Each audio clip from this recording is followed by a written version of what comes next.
کی اس بڑی کائنات میں جو چیزیں ہمارے رب نے بنائی ہیں وہ ساری کی ساری چیزیں کسی نہ کسی مقصد کے تحت ہیں۔ بے مقصد کوئی بھی چیز اللہ رب العزت نے نہیں بنائی۔ اللہ پاک قرآن پاک میں ارشاد فرماتے ہیں أَفَحَسِبْتُمْ أَنَّمَا خَلَقْنَاكُمْ عَبَثًا وَأَنَّكُمْ إِلَيْنَا لَا تُرْجَعُونَ۔ کیا یہ لوگ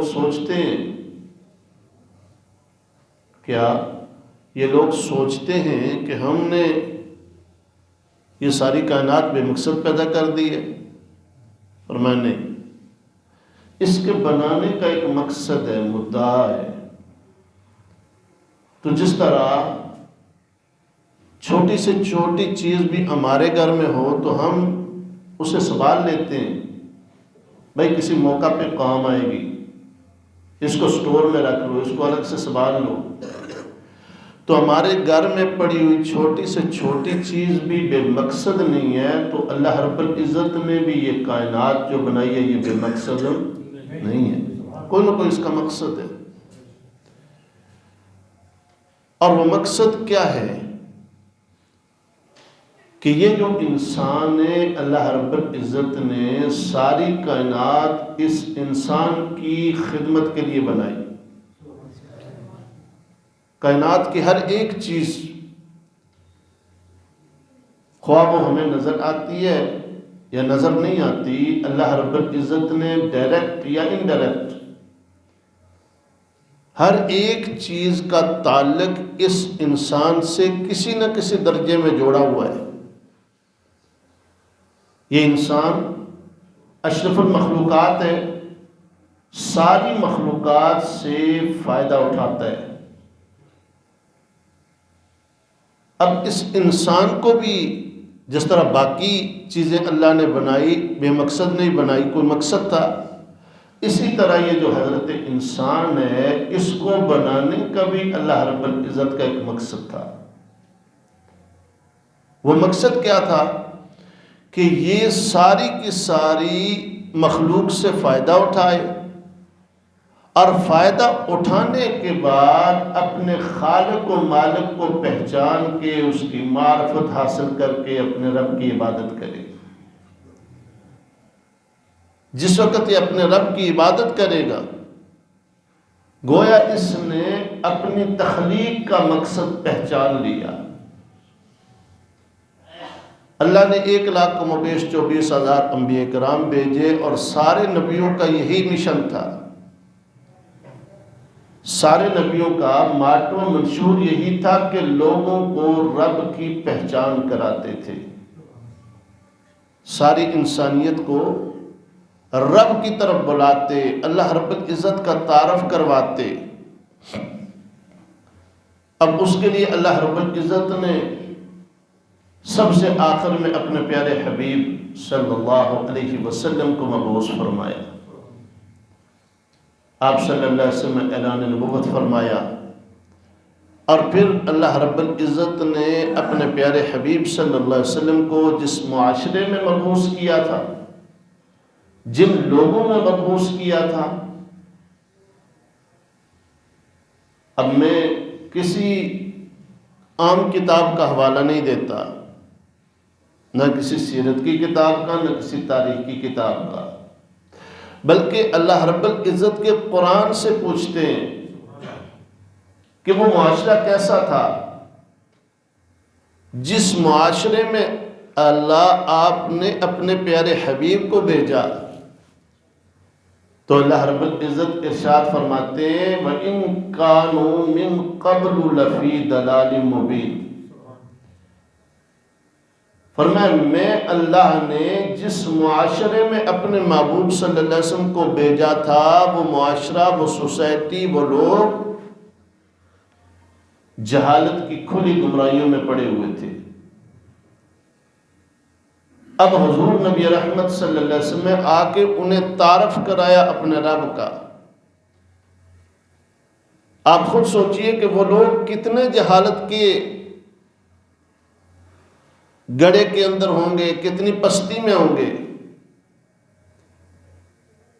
کہ جو لوگ اللہ کی عبادت کے لیے ابراہیم علیہ السلام کا بنایا ہوا گھر بیت اللہ، اس میں بت رکھے ہوئے ہیں جن لوگوں نے، وہ لوگ کتنی پستی کا شکار ہوں گے کہ جو بیت اللہ کا طواف برہنہ ہو کے کرتے ہیں، وہ لوگ کتنی کھلی گمراہی کا شکار ہوں گے جو اپنے گھر کے اندر بیٹی پیدا ہوتی ہے اسے زندہ درگور کر دیتے ہیں، جن لوگوں کی چھوٹی چھوٹی باتوں پہ سال ہا سال تک لڑائیاں ختم نہیں ہوتی، تو اللہ کے پیارے حبیب صلی اللہ علیہ وسلم ایسے لوگوں میں تشریف لائے، آپ نے وہاں اعلان نبوت فرمایا اور ان لوگوں کو اللہ رب العزت کی معرفت کرائی، اللہ کی پہچان کرائی کہ یہ جو تم نے 360 بت رکھے ہوئے، یہ جو تم نے رب کے ند بنائے ہوئے، وہ ان سب سے پاک ہے، وہ ساری طاقتوں کا مالک ہے، وہ خالق بھی ہے، مالک بھی ہے، رازق بھی ہے۔ پھر قرآن پاک نے اپنے محبوب صلی اللہ علیہ وسلم کی بعثت کے 4 فرائض بیان کیے، اور یہ قرآن پاک کی مختلف آیات میں اللہ رب العزت نے بیان کیے، اور 4 جگہ آئے ملتے جلتے الفاظ کے ساتھ، اور بڑا پیارا انداز ہے قرآن کا۔ قرآن لوگوں کو گمراہی سے نکالنے والی کتاب ہے، جہالت سے نکالنے والی کتاب ہے، نور ہدایت اور روشنی مہیا کرنے والی کتاب ہے۔ تو یہ قرآن پاک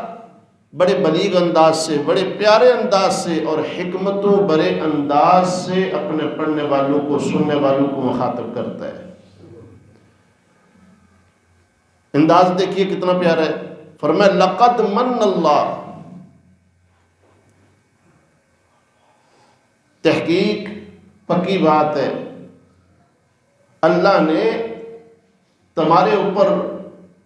بہت بڑا احسان کیا۔ اب انسان نے جس وقت یہ انداز سنا تو انسان ورطہ حیرت میں ڈوب گیا، یا اللہ جی آپ کے تو احسان بے شمار ہیں، آپ کے احسانات کا تو شمار ہی کوئی نہیں ہے۔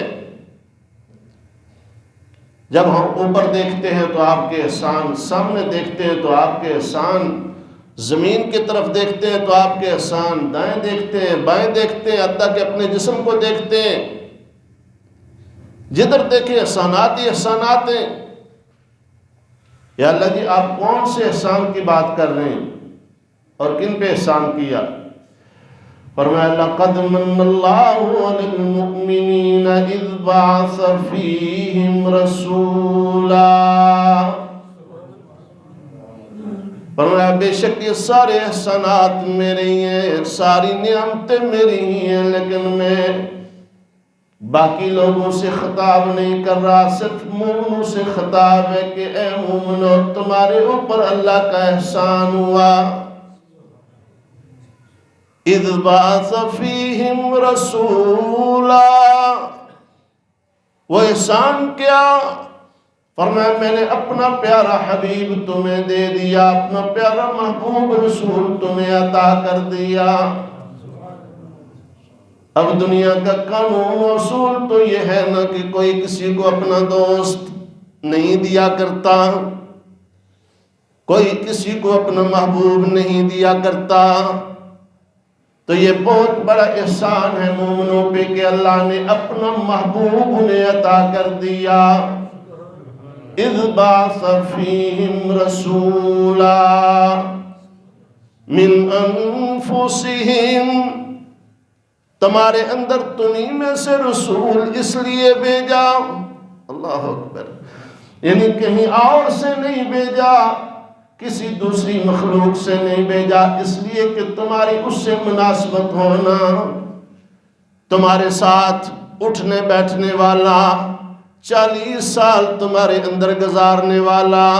وہ محبوب جس وقت اعلان نبوت فرمائے تو تمہارے سامنے اس کے 40 برے ہوں، پوری زندگی کی ایک ترتیب ہو، اس کی صداقت، اس کی امانت، اس کی دیانت، اس کی شرافت، اس کا اٹھنا بیٹھنا، اس کا چلنا پھرنا، اس کے والدین، اس کے عزیز و اقارب، اس کی بیویاں، اس کے بچے، اس کے داماد، اس کے جتنے رشتے ناتے والے ہیں، جو کچھ ہے وہ سارے کا سارا تمہارے سامنے ہو۔ اب اس محبوب کو جب تم اتنے جانتے ہو، اتنے پہچانتے ہو، اسے صادق و امین بھی مانتے ہو، اسے شرافت کا تاج بھی اس کے سر پہ پہناتے ہو، حسن کا، خوبصورتی کا اسے بادشاہ بھی کہہ رہے ہو، آؤ میں بتاتا ہوں پھر اس کے فرائض منصبی کیا ہے، میں نے اسے بعثت کے مقاصد کیا دیے ہیں یا اللہ جی کیا؟ فرمایا اتلو علیہم آیاتی، فرمایا سب سے پہلا جو اس کا فرائض منصبی میں سے، بعثت کے مقاصد میں سے پہلا مقصد، پہلا فرض ہے میرے محبوب کا،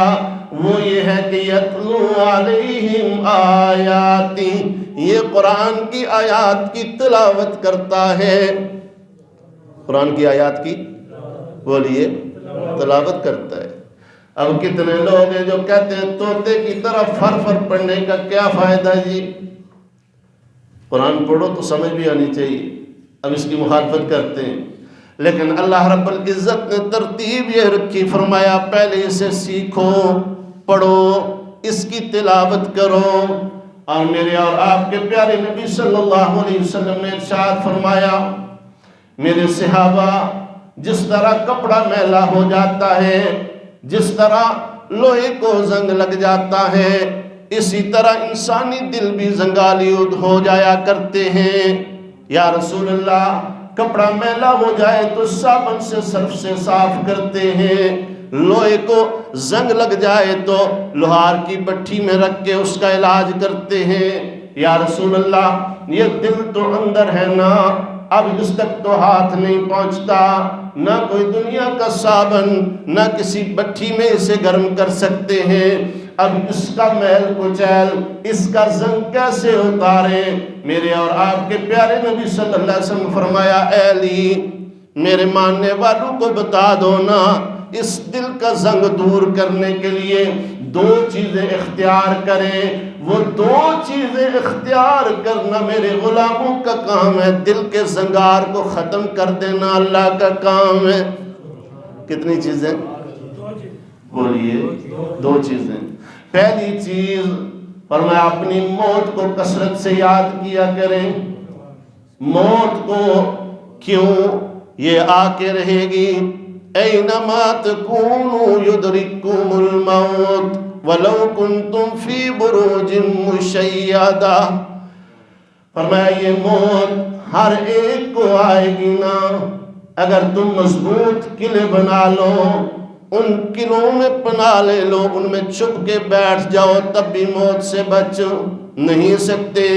قل ان الموت الذی تفرون منہ فإنہ ملاقیکم، فرمایا اے میرے محبوب صلی اللہ علیہ وسلم ان میرے بندوں سے فرما دیجئے جتنا بھاگتے ہو بھاگ سکو، بھاگنا چاہتے ہو ان موت سے بھاگتے رہو، بھاگ بھاگ کے تم تھک جاؤ گے، فَإِنَّهُ مُلَاقِيكُمْ، وہ موت آ کے تمہیں دبوچ لے گی۔ تو موت کا ایک وقت مقرر ہے، مرنا تو ہے، لیکن اس موت کو جو بندہ کثرت سے یاد کرتا ہے،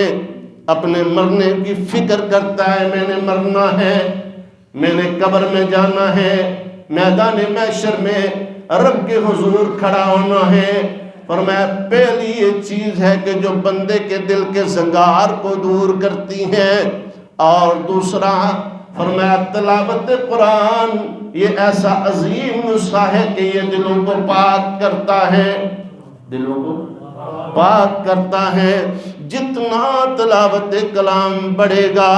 جتنا تلاوت زیادہ کرتے جائیں گے اتنا دل زیادہ پاک ہو جائے گا۔ اور پھر یہ قرآن کتنی پیاری کتاب اللہ نے عطا کی کہ دنیا کی ہر کتاب پڑھنے کے لیے ان چہرے کی آنکھوں کی ضرورت ہے، قرآن پڑھنے کے لیے چہرے کی آنکھوں کی ضرورت بھی نہیں ہے۔ بندہ نبینا ہے، اگر اس کے دل میں ایمان ہے تو اللہ اس کو بھی قرآن کا حافظ بنا دیتا ہے۔ تو فرمایا یہ کتاب میں نے تمہیں ایسے عطا کی ہے کہ آنکھوں والے بھی اسے پڑھ سکتے ہیں اور بغیر آنکھوں والے بھی اسے پڑھ سکتے ہیں۔ پڑھو۔ ہم نے اکثر دیکھا ہے، بس اوقات کوئی محفل ہوتی ہے کہ مسجد میں بھی دیکھتے ہیں کہ بندے نا قرآن ہاتھ میں اٹھاتے ہیں، سپارہ اٹھاتے ہیں اور بس منہ بند کر کے دیکھتے رہتے ہیں۔ اس سے قرآن پاک کو دیکھنے کا ثواب تو ملتا ہے، کیا کہا میں نے؟ قرآن پاک کو دیکھنے کا ثواب ملتا ہے لیکن تلاوت کا ثواب نہیں ملتا۔ جب تک بندے کے ہونٹ نہ ہلیں، جب تک الفاظ ادا نہ ہوں، تلاوت کے ثواب سے بندہ محروم رہ جاتا ہے۔ اس لیے علماء نے لکھا ہے اور مشائخ فقہا علماء نے لکھا ہے قرآن پاک کو اس آواز سے پڑھیں، کم از کم اپنے کان ان الفاظ کو سنیں۔ جس وقت اپنے کان ان الفاظ کو سنیں گے اس وقت بندے کے دل پہ اس قرآن پاک کے اثرات ہوں گے، اس کی نورانیت ہوگی، اس کی برکت سے، قرآن کے برکت سے بندہ فیضیاب ہوگا۔ لیکن صرف اخبار کی طرح اگر قرآن پاک کو سامنے رکھ کے وہ صرف نظر سے گزارے گا، ٹھیک ہے، اس کو نظر کا ثواب دیکھنے کا مل جائے گا لیکن تلاوت کے اجر سے محروم رہے گا۔ یہاں ایک مسئلہ اور سمجھ لیں، بہت سارے لوگوں کو آپ نے دیکھا ہوگا نماز پڑھتے ہیں نا تو بس ایسے اللہ اکبر کر کے ہاتھ باندھ کے نا تو پڑھتے شرتے کوئی نہیں ہے، چپ کر کے کھڑے رہتے ہیں، پتہ نہیں دل میں پڑھتے رہتے ہیں۔ تو ایسے نماز نہیں ہوتی۔ نماز کے اندر اتنی آواز سے، جیسے میں نے پہلے عرض کیا کہ اپنی زبان سے اپنے کان سنیں، اتنی آواز سے پڑھنا یہ فرض ہے، قرات کرنا فرض ہے۔ اگر یہ نہیں کرتا بندہ تو اس کی نماز نہیں ہوتی۔ اس لیے ہمیں چاہیے کہ ہم قرآن پاک کو تھوڑی سی آواز سے پڑھیں۔ اگر مسجد میں پڑھ رہے ہیں تو پھر اتنی آواز سے پڑھیں سر اپنے کان میں آئے، دوسرے نمازیوں کو ڈسٹرب نہ کریں۔ اسی طرح گھر کے اندر اگر پڑھ رہے ہیں، کوئی سویا ہوا ہے یا کوئی کام کر رہا ہے تو اتنی اونچی آواز سے نہ پڑھیں کہ وہ جو ہے وہ ڈسٹرب ہو، لیکن اتنی آواز سے ضرور پڑھیں کہ آپ کے اپنے کانوں میں قرآن پاک کی آواز آئے۔ پھر جس طرح میں نے پہلے عرض کیا کہ یہ قرآن ایسی کتاب ہے، اس کا معنی مفہوم پتہ ہو پھر پڑھے تو پھر تو نور علی نور ہے۔ لیکن ایک بندے کو معنی مفہوم نہیں آتا، پھر بھی قرآن پاک جس وقت وہ پڑھے گا تو قرآن پاک کے اجر سے محروم نہیں رہے گا۔ کیوں؟ سب سے پہلا فریضہ میرے اور آپ کے پیارے نبی صلی اللہ علیہ وسلم کا اللہ نے بیان کیا، یتلو علیہم آیاتی، میرے محبوب وہ ہیں جو آیات کی تلاوت کرتے ہیں۔ اور حضرت انس بن مالک رضی اللہ تعالیٰ عنہ فرماتے ہیں، ترمذی شریف کی حدیث، حضور صلی اللہ علیہ وسلم نے فرمایا قرآن کی تلاوت کیا کرو، قرآن کی تلاوت کیا کرو، یہ تمہارے لیے قبر میں نور بن جائے گی، دنیا میں برکت کا ذریعہ ہوگی۔ اور پھر میں عائشہ صدیقہ رضی اللہ تعالیٰ عنہ فرماتی ہیں، یہ بھی ترمذی شریف کی حدیث ہے، سرکار دو عالم صلی اللہ علیہ وسلم نے ارشاد فرمایا جو بندہ قرآن پاک کا ایک حرف پڑھتا ہے، ایک حرف کا تو معنی کوئی نہیں ہوتا نا، معنی الفاظ کے ہوتے ہیں، فرمایا ایک حرف پڑھتا ہے، فرمایا اللہ اسے 10 نیکی عطا کرتے ہیں۔ اور میرے اور آپ کے پیارے نبی صلی اللہ علیہ وسلم نے پھر مثال دی، فرمایا فار ایگزامپل، فرمایا جس بندے نے پڑھا الف لام میم، اللہ پاک اس کو 30 نیکیاں عطا کرے گا۔ الف الگ حرف ہے، لام الگ حرف ہے، میم الگ حرف ہے، گویا اس بندے نے 3 حرف پڑھے تو اس کو 30 نیکیاں اللہ عطا فرمائے گا۔ اب یہ تینوں حروف مقطعات ہیں، قرآن پاک کی صورتیں شروع ہوتی ہیں بعض تو جن سے پہلے کچھ الفاظ آتے ہیں، کچھ حروف آتے ہیں، ان کو کیا کہتے ہیں؟ حروف مقطعات، جو قطع کر کے پڑھے جاتے ہیں، کاٹ کاٹ کے پڑھے جاتے ہیں۔ جس طرح یہ الف لام میم ہے، شروع میں ہم کھولتے ہیں تو الف لام میم، اس کی مثال حضور صلی اللہ علیہ وسلم نے دی، تو گویا اس کا معنی مفہوم دنیا کے کسی بندے کو نہیں پتا، اس کا معنی اللہ پاک جانتے ہیں۔ تو جو بندہ یہ الفاظ پڑھتا ہے اس کو بھی ثواب ملتا ہے، اسی طرح باقی قرآن پاک جتنا بھی بندہ پڑھتا جاتا ہے ثواب اس کو ملتا جاتا ہے۔ ہاں اس سے آگے جس وقت پڑھنے کی کوشش کرے گا اس کے دل میں شوق پیدا ہوگا، طلب پیدا ہوگی، پھر بندہ ترجمہ پڑھے گا۔ اور جس وقت پڑھنا شروع کرتا ہے، حضور صلی اللہ علیہ وسلم نے دونوں ترتیبیں بیان کی۔ حضرت معاذ بن جبل رضی اللہ تعالیٰ عنہ فرماتے ہیں سرکار دو عالم صلی اللہ علیہ وسلم نے ارشاد فرمایا، جو بندہ قرآن پاک کی ایک آیت سیکھتا ہے، ایک آیت، فرمایا اللہ رب العزت اسے 100 رکعت نماز نفل پڑھنے سے زیادہ اجر عطا فرماتا ہے۔ سبحان اللہ۔ اب ایک آیت آ کے مسجد میں سیکھی، مکتب میں سیکھی، کہیں بھی کسی بندے سے ایک آیت سیکھی، فرمایا صرف ایک آیت سیکھنے پہ 100 رکعت نماز نفل پڑھنے سے زیادہ اللہ اسے ثواب عطا فرماتا ہے۔ اب خود سوچئے کہ ہم پورا دن لگے رہیں تو 100 رکعت نفل ہم سے نہیں پڑھے جاتے، کیوں؟ مصروفیات ایسی ہیں، ہر بندہ مصروف ہے، مشغول ہے۔ اب بڑا مشکل ہوتا ہے کہ اتنی زیادہ نوافل پڑھنا، لیکن جس بندے نے صبح آ کے قرآن پاک کی ایک آیت سیکھ لی ہے، شام کو سیکھ لی، میرے اور آپ کے پیارے نبی صلی اللہ علیہ وسلم اسے یہ بشارت دی ہے کہ اللہ اسے 100 رکعت نماز نفل پڑھنے سے زیادہ ثواب عطا فرمائے گا۔ اور پھر آگے حضور صلی اللہ علیہ وسلم فرمایا جس بندے نے اس آیت کا ترجمہ سیکھا، اس کے اندر مضمون کیا بیان ہوا، اس مضمون کو سیکھا، ان احکامات کو سیکھا جو اللہ نے اس میں بیان کیے، فرمایا جس وقت ان کو سیکھتا ہے اللہ اس کو انعام یہ دیتا ہے کہ 1000 رکعت نفل پڑھنے سے زیادہ اجر عطا فرماتا ہے۔ تو درجہ بدرجہ حضور صلی اللہ علیہ وسلم نے دونوں طریقے بیان کر دیے، قرآن کی عربی بھی پڑھنی ہے اور اس کو سمجھنا بھی ہے۔ جس وقت عربی پڑھو گے اجر ملے گا، سمجھ کے عمل کرو گے تمہیں نجات ملے گی۔ علامہ اقبال رحمۃ اللہ علیہ عالم نہیں تھے، کوئی پیر نہیں تھے، مولوی نہیں تھے، لیکن اللہ رب العزت نے ان کے دل میں عشق مصطفیٰ بڑا رکھ دیا تھا، بڑی چنگاری تھی عشق مصطفیٰ کی، انہوں نے امت کی بڑی رہنمائی کی ہے، لیکن اس کے پیچھے ان کی ماں اور باپ کا کردار تھا۔ کہتے ہیں نوجوان تھا تو ایک دن گھر میں نا سحری کھانے کے بعد رمضان میں قرآن پڑھ رہا تھا، فر پڑھ رہا تھا جیسے ہم پڑھتے ہیں، فر پڑھ رہا تھا، تو میرے والد صاحب پاس سے گزرے، حاجی نور محمد صاحب کہنے لگے بیٹا کیا کر رہے ہو؟ ابا جی قرآن پڑھ رہا ہوں۔ فرمایا نہیں پڑھ رہے، تم قرآن پڑھ نہیں رہے۔ اچھا ابا جی کیسے پڑھو؟ فرمایا بیٹا ایک آیت کو پڑھو، پھر اس کا ترجمہ پڑھو، پھر اس پہ غور و فکر کرو، اللہ رب العزت نے کس چیز کا حکم دیا، کس چیز سے منع کیا۔ علامہ اقبال رحمۃ اللہ علیہ فرماتے ہیں جس وقت میں نے اس طرح ایک آیت کو پڑھا نا میرا ایمان تازہ ہو گیا،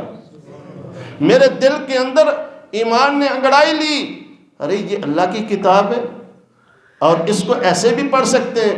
فرمایا میں پورے دن میں ایک صفحے سے زیادہ پھر تلاوت نہیں کر سکا، کیوں؟ جس وقت اس کو سمجھنا شروع کیا، اس سمجھنے میں بھی ایک لذت تھی، اس میں بھی ایک مزہ تھا۔ حضرت عثمان ابن عفان رضی اللہ تعالیٰ عنہ قرآن پاک کے ساتھ خاص عشق رکھتے تھے، خاص محبت تھی، لگن تھا، اور فرماتے ہیں میں ایسے دن کو بندے کی غفلت زدہ دن کہتا ہوں کہ جس میں وہ قرآن کھول کے نہ دیکھے، وہ بھی کوئی انسان ہے، وہ بھی کوئی مسلمان ہے کہ جس کے اوپر پورا دن گزر جائے اور قرآن اس کی آنکھوں کے سامنے نہ آئے، اس کی آنکھیں قرآن کی زیارت نہ کر سکیں۔ کسی نے کہا ہے عثمان پھر آپ ہی بتا دیں جس وقت ہم قرآن کھولا کریں پڑھا کریں کس نیت سے پڑھا کریں، کس ارادے سے پڑھا کریں۔ حضرت عثمان ابن عفان رضی اللہ تعالیٰ عنہ بڑی خوبصورت بات کی، بڑی خوبصورت، فرمایا جس وقت قرآن کھول کے بیٹھا کرو نا اس وقت یہ نیت کیا کرو کہ میں اپنے رب سے باتیں کر رہا ہوں، اپنے رب سے باتیں، کیوں؟ یہ اللہ کی باتیں ہیں جو اللہ نے اپنے محبوب کے ذریعے سے اپنے بندوں سے کیے، اور جس وقت بندہ اس نیت سے قرآن کھولتا ہے یقین مانیے پھر اس کی کیفیت ہی تبدیل ہو جاتی ہے۔ یہ آج کا بیان اس لیے میں نے کیا کہ رمضان المبارک کا ماہ مقدس آ رہا ہے، آئیے ہم سارے ارادہ کرتے ہیں۔ دیکھیں 50 سال 60 سال 70 سال ہمارے گزر گئے، ہم نے قرآن سے بے رخی کی، ہم نے قرآن پاک کو پڑھنا چھوڑ دیا، میں بچپن میں دیکھتا تھا ہمارے گھر سارے بچوں کو اس وقت ناشتہ ملتا تھا جب وہ قرآن کی تلاوت کر لیتے تھے، لیکن آج اللہ معافی دے زندگی اتنی تیز ہو گئی ہے کہ صبح بچے اٹھتے ہیں تو اسکول کی تیاری کرتے ہیں، اسکول بھی پڑھنا چاہیے، یہ فنون بھی سیکھنا چاہیے، یہ علم بھی سیکھنا چاہیے، لیکن مسلمان کی شان یہ تھی کہ مسلمان صبح جاگتا تو نماز پڑھ کے سب سے پہلے قرآن کے اوپر اس کی نظر پڑتی۔ اور میرے اور آپ کے پیارے نبی صلی اللہ علیہ وسلم فرمایا، حضرت ابو درداء رضی اللہ تعالیٰ عنہ کہتے ہیں، اور یہی حدیث حضرت اسید ابن حضیر بھی روایت کرتے ہیں، فرمایا میرے اور آپ کے پیارے نبی صلی اللہ علیہ وسلم نے وہ گھر جس میں صبح یا شام قرآن کی تلاوت ہوتی ہے، قرآن کھولا جاتا ہے، قرآن پڑھا جاتا ہے، فرمایا وہ گھر اللہ رب العزت نے اس طرح رکھا ہوا ہے جیسے زمین پہ بیٹھ کے رات کو آسمان کے ستارے روشن نظر آتے ہیں، دن کو سورج روشن نظر آتا ہے، فرمایا اسی طرح آسمان والوں کو اس روئے زمین پہ وہ گھر روشن نظر آتا ہے جس میں قرآن کھلتا ہے، اس کی تلاوت ہوتی ہے۔ اور پھر سب سے بڑی بات یہ ہے کہ جو لوگ قرآن گھر میں پڑھتے ہیں ان کے گھر سے جنات، جادو، شیاطین، یہ ساری خرافات بھاگ جاتی ہیں۔ جہاں اللہ کی کتاب کھلتی ہے وہاں اللہ کی اتنی رحمتیں آتی ہیں۔ تو آئیے ہم قرآن روزانہ کی بنیاد پہ پڑھتے ہیں، اور اپنے اوپر جس طرح باقی کام ہم نے لازم کر دیے ہیں، اپنے اوپر یہ بھی ہم لازم کریں کہ ہم نے روزانہ قرآن پاک پڑھنے، کوئی ضروری نہیں ہے سپارہ سپارہ پڑھیں، تھوڑا تھوڑا شروع کر دیں، ایک ایک صفحہ پڑھیں، دو دو صفحے پڑھیں، ایک صفحہ عربی پڑھی پھر ترجمہ پڑھا،